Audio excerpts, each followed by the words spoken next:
Señor Ministro del Interior, Luis Fernando Velasco, gracias por atendernos. Buenos días. Muy buenos días, Julio, a usted, al doctor Casas, a toda la mesa de trabajo y a los oyentes, un saludo muy especial. Lo hemos pensado, ministro, ¿no?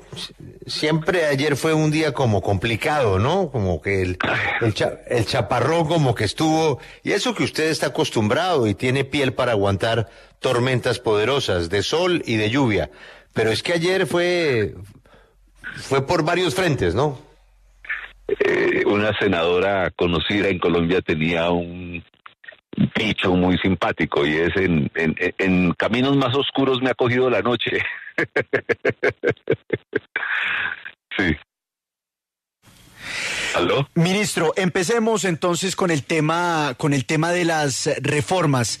El balance de esta legislatura después del hundimiento de la reforma laboral, ¿es satisfactorio o usted considera que al gobierno lo derrotaron en su agenda legislativa? A ver, yo voy a contarle qué sacamos adelante y ustedes serán los que evalúen qué tan bien o mal nos fue. Entendiendo, porque ese es un elemento importante del análisis, que hicimos unas reformas e hicimos una agenda legislativa sin coalición. A ver, primero, financiamos al gobierno. El gobierno hizo una reforma tributaria y creo que después de Carlos Lleras Restrepo va a ser el primer presidente que pase un cuatrenio con una sola reforma tributaria. Yo veo que no vamos a necesitar una nueva reforma tributaria, que lo que se hizo fue importante, el esfuerzo mayor evidentemente lo hicieron los sectores más fuertes económicamente de la sociedad, básicamente los petroleros, básicamente los que están en los negocios de las energías, los que están en los negocios financieros, hicieron el gran esfuerzo de la reforma tributaria.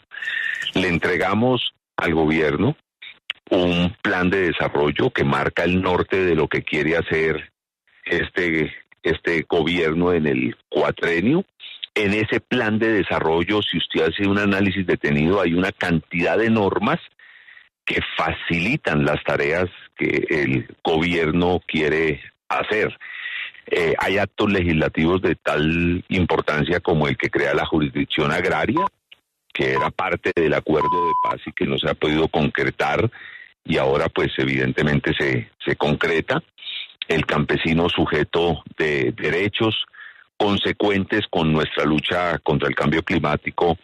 Aprobamos el Tratado de Escazú, que llevaba tiempo sin que se pudiera sacar adelante en el Congreso de la República.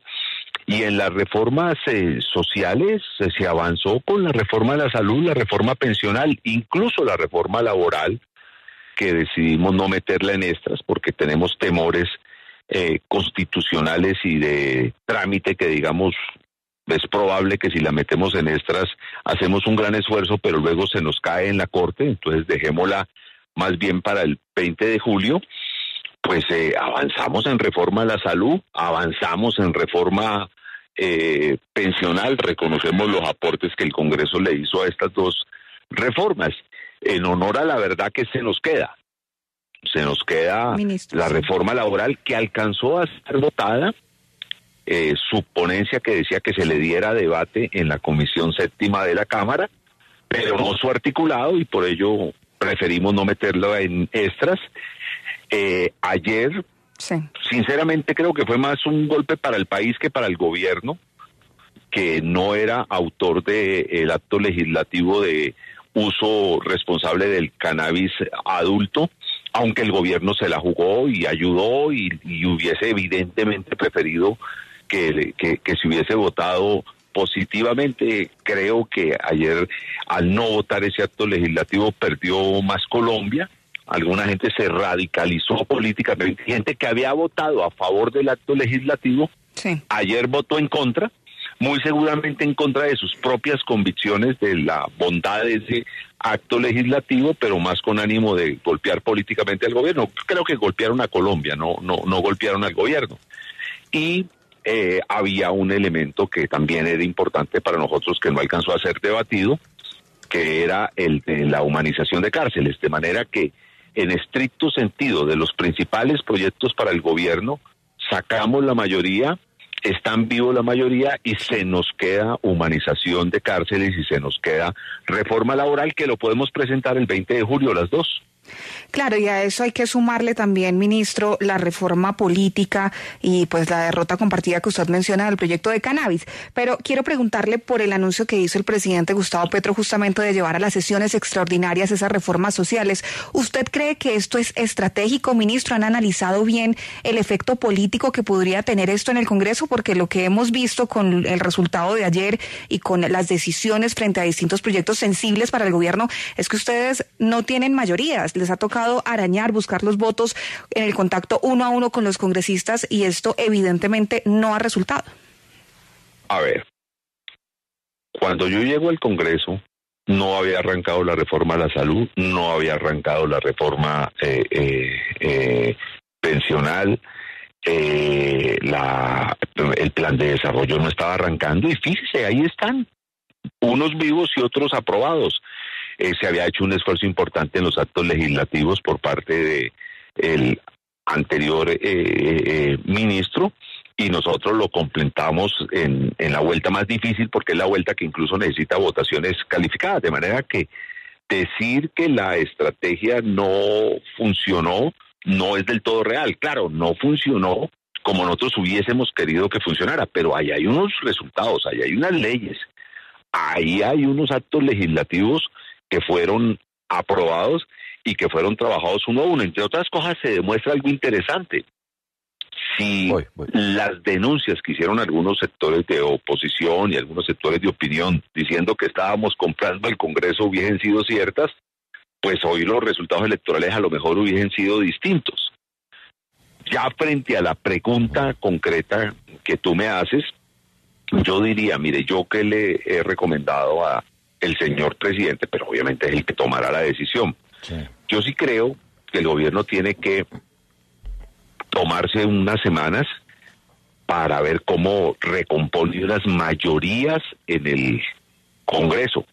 Nosotros vamos a sacar adelante la reforma a la salud que viene avanzando, vamos a sacar adelante la reforma pensional, vamos a insistir con la reforma laboral, pero para ello evidentemente necesitamos unas mayorías sólidas, eso de tratar de construir ante cada proyecto una pequeña mayoría por cada votación es muy desgastante en lo político, es muy desgastante como gobierno, de manera que yo recomendaría eso. El presidente tenía la tesis de que podía seguirse avanzando en estas reformas sociales. Yo le propuse al presidente, hombre presidente, saquemos dos leyes que necesitan urgentemente ser sacadas en estas, que son la que define el número de diputados que vamos a elegir en octubre, porque no hay una norma hoy que diga cuántos diputados vamos a elegir, y pues es una responsabilidad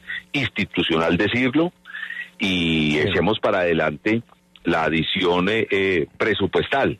Sí. Yo, además, pues les cuento, además porque no es nada extraño, yo le preparé varios decretos con varias opciones, recomendando esa opción que le acabo de plantear, y el presidente la podrá firmar en cualquier momento. Incluso le dije a los congresistas y a los presidentes del Congreso que muy seguramente jueves, viernes o sábado, uno de estos 3 días de la semana, vamos a trabajar en estas para dejar al día esa agenda, pero es una decisión obviamente que terminará tomando el señor presidente, que ya debe estar llegando a Europa y evaluando esas opciones que se le presentaron. Ministro, ayer el presidente trinó, dentro de varios mensajes que envió. Dueños del capital y de los medios lograron cooptar el Congreso en contra de la dignidad del pueblo trabajador. El gobierno del cambio no abandonará los intereses de la trabajadora y el trabajador. Ese, bueno, entre varios trinos que hizo. Pero uno se pregunta hasta dónde, pues, en realidad todo es culpa del Congreso y de los dueños del capital. Basta con mirar lo que pasó ayer en las calles. Ayer habían varios miles de personas, por no decir que decenas de miles de personas, protestando en contra del gobierno. ¿No será más bien que el Congreso está interpretando un sentir y unas preocupaciones de muchas personas que también se ven en las encuestas, en donde no le va bien al presidente, en donde en realidad sí hay una preocupación sobre muchos asuntos que giran en torno a las reformas, y lo que pasa es que al gobierno le está costando aceptar y reconocer que las propuestas que está haciendo no interpretan el sentir tanto de los trabajadores como de los empresarios, que finalmente todos conforman al país. Le voy a dar mi lectura muy respetuosa. A ver, primero, evidentemente ayer hubo una movilización importante. O sea, decir que la gente no salió a la calle, pues no, sí salió. Segundo, ¿qué es lo que está en juego? Son intereses que también son legítimos. Yo no puedo descalificar en una sociedad diciendo los únicos intereses legítimos son los que yo defiendo. Pero ¿qué tipo de intereses? Hablemos, por ejemplo, en la reforma a la salud. Hay gente que dice, ojo, yo tengo mi EPS, a mí me ha venido funcionando, y tiene legítimamente el derecho a defender el statu quo, lo que hoy hay ahora. Pero entonces nosotros como gobierno tenemos que ver no solo a los que le vienen funcionando, sino a los que no le funcionan, que es un buen número de colombianos. Yo siempre pongo el ejemplo de La Guajira. En La Guajira los niños que han venido muriendo por hambre, todos tenían carnet de EPS, o sea, tenían carnet pero no tenían salud. Entonces lo que nosotros tenemos que hacer es ver cómo logramos, sin bajar el nivel de quienes hoy sienten que están siendo bien atendidos por el sistema de salud, llegar a donde los que no están siendo atendidos, que son un buen número de colombianos, millones de colombianos. A lo mejor no hemos sabido explicar claramente eso, y quienes sienten que pueden perder algo de lo que han logrado, pues salen a la calle y nos dicen, oigan, no me vayan a cambiar el sistema. En algunos casos sin pensar en los que no tienen el sistema. Nosotros no le queremos dañar el sistema al que le está funcionando. Lo que queremos es que a los que no tienen les llegue la salud. Lo mismo en las pensiones. Pues hay unos señores que sienten que están bien pensionados. Los subsidios en Colombia están llegando. Entre más alta es la pensión pública, quiero ser claro, la pensión pública, más alta es el subsidio que toda la sociedad le da. Entonces nosotros decimos, oiga, un momentico, generemos una base de pensión, y el que quiera mejorar la pensión de ahí para arriba, haga un ahorro y se le devuelve de acuerdo a su ahorro, pero lo que estamos utilizando de subsidio, enviémoselo a una gente que no tiene pensión. Hay una cantidad de gente que llega a los 65, 70 años y tiene unas dificultades muy grandes. Si su familia no responde por ellos, nadie les va a ayudar. Nosotros decimos, no, por una cosa de justicia, veamos cómo esos subsidios que van a las grandes pensiones los comenzamos a enviar a los que no tienen pensión. Sí. A lo mejor no hemos sabido explicar bien eso, y esa es la gente que sale a hacer las marchas y a decir, oiga, no me toque, en este sistema me ha ido bien. Y nosotros decimos, bueno, tratemos de crear un sistema que no solo a usted le vaya bien, sino a todos los colombianos. Eso se puede hablar. El presidente ha planteado un pacto nacional, sentémonos en el tema laboral, que es un tema muy sensible. A ver, ¿cómo mejoramos la redistribución del ingreso? En una sociedad el ingreso se redistribuye básicamente a través de impuestos y a través de salarios. En el tema de salarios, en los últimos años, algunos sectores de trabajadores han perdido ingresos en horas extras, en otras cosas. ¿Cómo hacer para que esa gente mejore sus ingresos sin ahogar la economía? Porque eso también hay que decirlo con claridad. Usted no puede de la noche a la mañana llegar, tomar unas decisiones que pueda ahogar el pequeño restaurante, el pequeño negocio turístico, el barcito, o sea, lo que mueve mucho la economía, que es una buena parte de los colombianos con pequeños negocios. Entonces, eso es lo que nosotros tenemos que intentar hacer, y a lo mejor no lo hemos sabido comunicar como debe ser comunicado. Sí, ministro, puede que haya un problema de comunicación, pero tampoco el gobierno puede decir que todas las personas que marcharon o que están inconformes, ayer fueron 92,000 personas, no es una cifra menor, simplemente no quieren que le cambie un sistema y se están resistiendo al cambio, como dicen ustedes. Por ejemplo, ayer el presidente ponía una foto de la marcha y minimizaba las marchas diciendo que fue débil en varias zonas del país, y así lo hicieron varios congresistas del pacto histórico, diciendo que ahora tenían que salir otra vez y llenar completamente la plaza. Pero, ministro, ¿no le parece que se equivocan ahí y que deberían sentarse a escuchar y no repetir lo que, por ejemplo, ustedes criticaron en gobiernos como el de Iván Duque, cuando salían a la calle y decían, ¿este gobierno no escucha? No, los gobiernos tienen que escuchar y los gobiernos tienen que tender puentes y los gobiernos tienen que escuchar a la oposición. Incluso en los temas en que tengamos fuertes diferencias, pues tenemos que oírnos. Porque es que uno gobierna para todo el país, uno no gobierna solo para los que están de acuerdo con uno. Claro, nosotros tratamos de sacar unos programas, impulsamos, empujamos unas ideas, pero ni más faltaba, uno tiene que oír a la oposición, que no solo se hace en el Congreso. Claro. Este es un país en donde el poder está en muchos lugares, está distribuido en muchos lugares. Uno tiene que... Por eso, ministro, sentarse con empresarios, sentarse con mucha gente. Y a propósito de eso, ministro, a propósito de eso, por ejemplo, usted arrancó hablando de la reforma tributaria, que como un ejemplo de éxito, pero bueno, eso fue en los gloriosos, eso fue cuando ustedes tenían una coalición amplia, donde se dio un debate amplio, donde seguramente todo lo que quería el gobierno no fue lo que salió aprobado, pero salió, y salió rápido, y salió bien. Y usted dice que es uno de los éxitos. ¿No es eso lo que se tiene que recuperar? Porque es que el gobierno, como usted dice, no pueden estar pensando en el menudeo de un voto, y no sabe uno si a cambio de un puesto, pero al menudeo no van a poner. No van a poder sacar la reforma laboral y no van a poder sacar la reforma pensional. ¿No es hora de entender que sin mayorías absolutas ustedes no pueden hacer reformas absolutas y que necesitan hacer unos consensos más amplios de los que ustedes quisieran? Félix, cuando uno hace un acuerdo político tiene que partir de algo que es esencial. Es que uno está de acuerdo para qué se va a hacer ese acuerdo. Me explico. Si usted hace un acuerdo simplemente pensado en la distribución de poder, pues usted arma un acuerdo, arma una coalición, pero a la hora de volver ese poder, convertirlo en reformas sociales, se le va a reventar ese acuerdo, que es un poco lo que pasó. Yo planteo un ejemplo que uno lo estudia en las escuelas de ciencia política en el mundo, que va a generar polémica por lo que le digo, pero es que uno lo estudia, está en la ciencia política.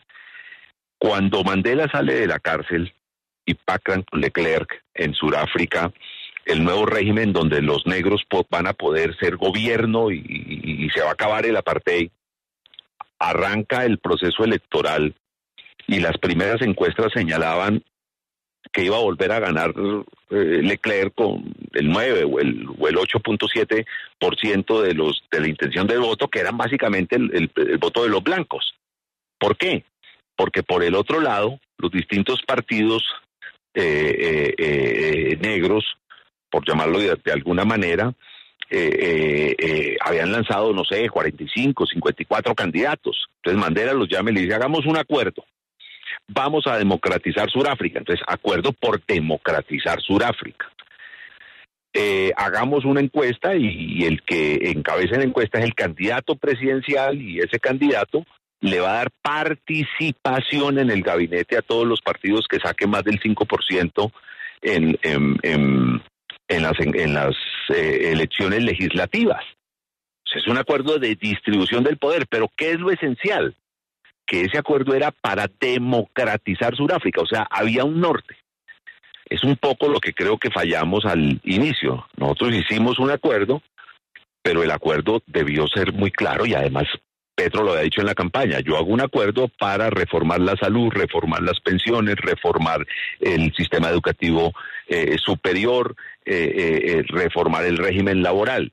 Quienes firmaron el acuerdo, pienso que le pusieron mucho énfasis en la distribución del poder, en la participación en el poder, que es legítimo que se haga en unos acuerdos políticos, pero se olvidaron de revisar el fondo del acuerdo, que era las cosas que se iban a hacer, las reformas que se iban a hacer. Entonces, claro, cuando llegaron a hacerse las reformas, comenzaron a decir, no, yo sí estoy en el acuerdo, pero no estoy de acuerdo con las reformas. Así es muy difícil. Entonces, yo sí creería que hoy deberíamos saber quiénes creen de verdad, no simplemente por conveniencia, de verdad, quiénes creen en las reformas. Y quienes creen en las reformas hacen un acuerdo y ese grupo que genera una masa crítica se sienta a hablar con otros sectores que a lo mejor no creen en las reformas, pero que también hay que escucharlos, pero obviamente en la medida en que haya coherencia con lo que se quiere hacer desde el gobierno, con lo que se quiere hacer desde el Congreso, con lo que se quiere hacer desde el poder, porque si no, pues, ¿para qué acuerdos? Mire, pero volvamos a la gobernanza, la de los gobiernos con el Parlamento. Usted comparte la tesis del doctor Gómez Méndez en el sentido de que es hora de reconocer que la norma constitucional que lo prohíbe desaparezca y se acepte que los gobiernos que ganan reparten el gobierno en la forma que les parezca. Es que hoy la Constitución lo posibilita. Lo que pasa es que se ha vuelto casi como un pecado. Yo más bien le diría, doctor Casas, que deberíamos recordar los últimos escritos y pronunciamientos, como siempre inteligentes, de Alfonso López Michelsen, cuando dijo, oiga, ¿y no será que llega el momento en que pensemos en un régimen parlamentario o semiparlamentario? Que no es que los congresistas gobiernen, es todo lo contrario. Es los ciudadanos eligen el presidente y ese presidente presenta en su lista a las personas que lo van a acompañar en el gobierno. Y mantiene el gobierno mientras mantiene la confianza ciudadana. En el momento que pierde la confianza ciudadana, pues entra otro gobierno y se hace otra coalición. ¿Y por qué no presenta el gobierno esa reforma? Es una cosa interesante, es una cosa que valdría la pena que lo trabajáramos bajo un esquema, doctor Casas.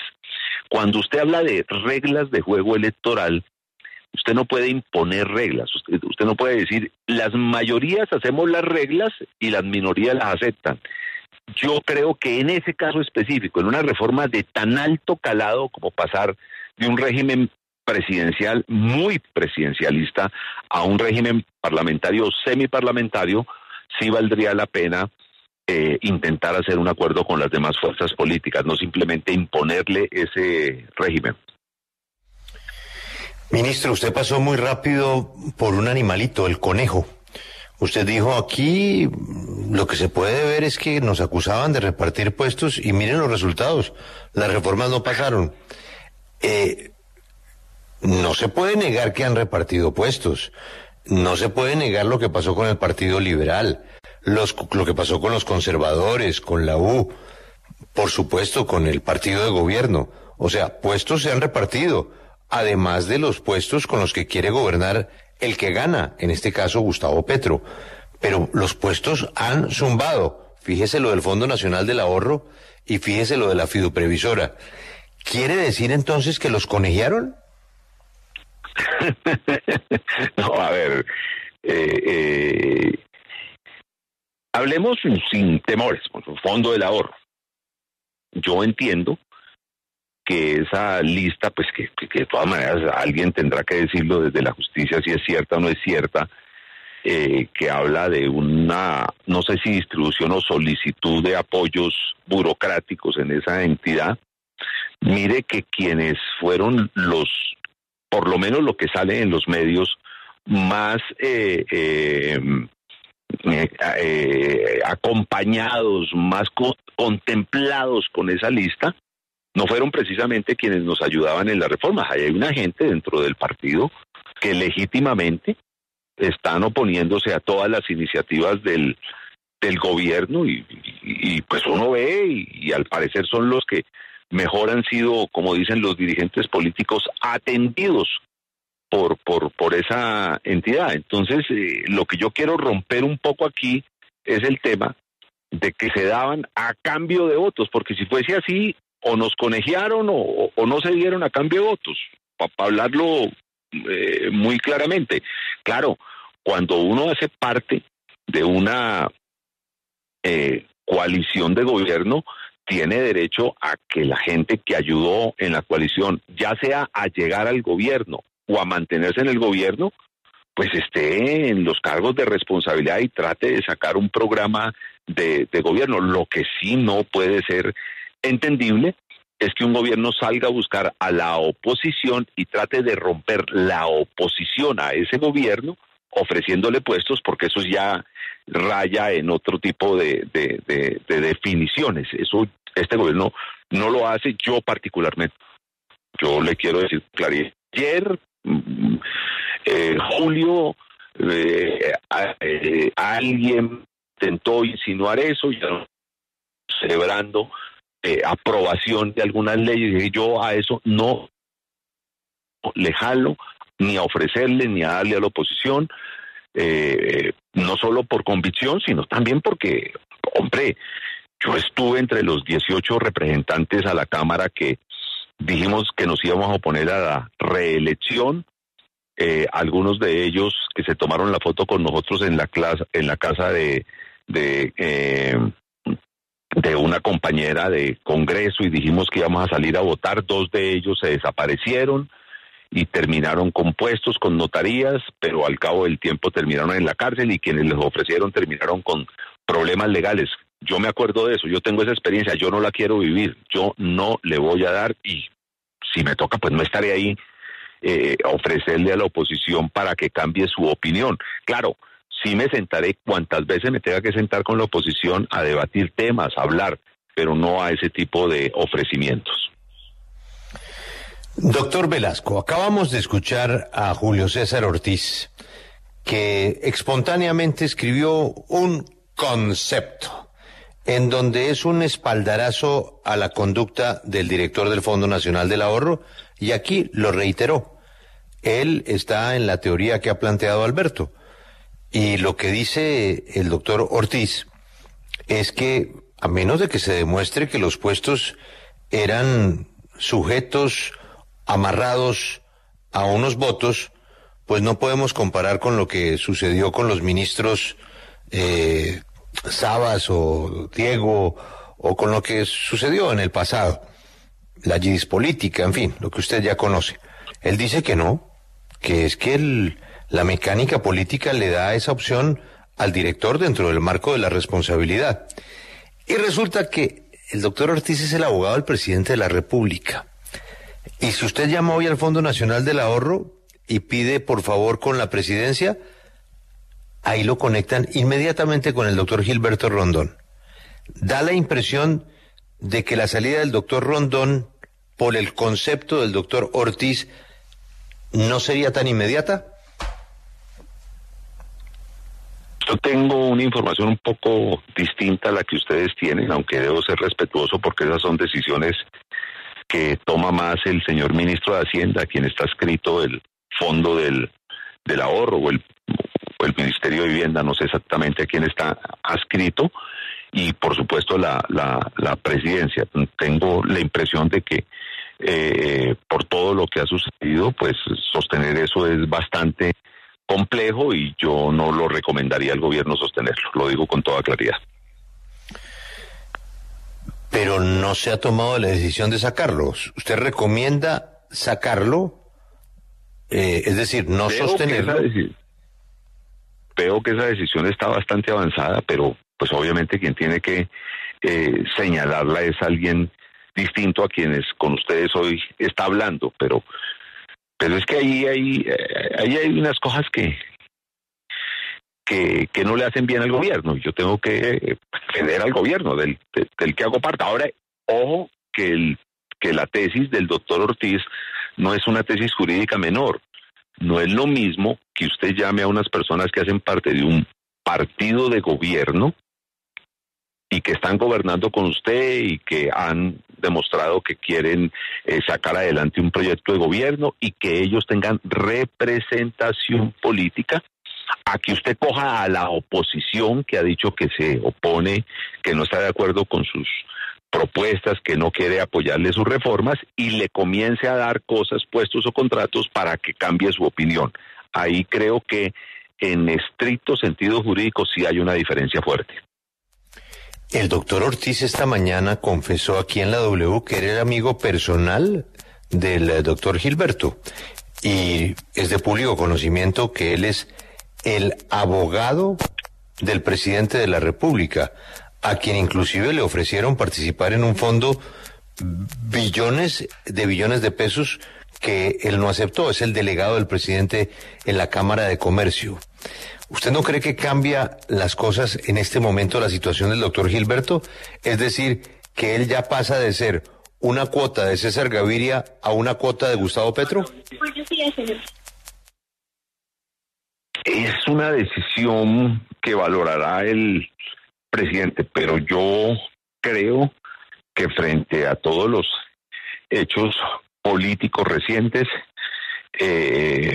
pues las cosas no son iguales, y yo honestamente pues espero que el señor presidente venga de Francia, pero mantengo mi tesis, que creo que hay unos espacios en los cuales hay que revisar bien qué tiene el gobierno.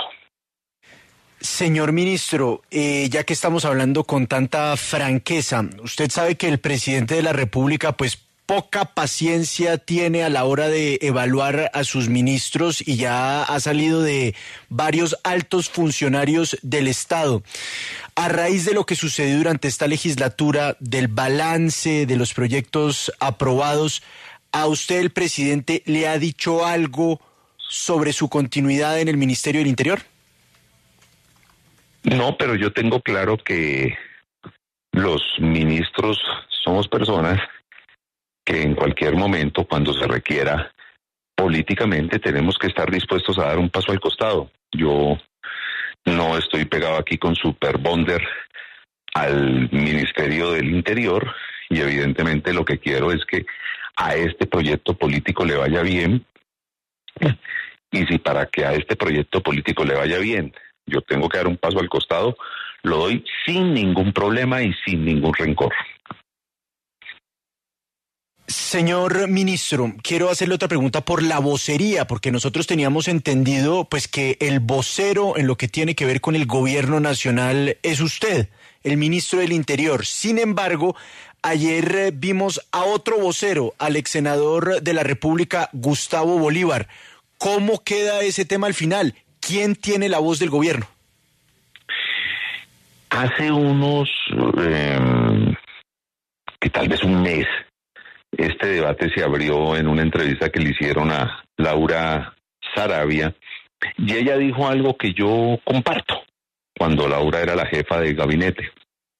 Primero, mire, cada ministro tiene que tener la vocería en sus temas.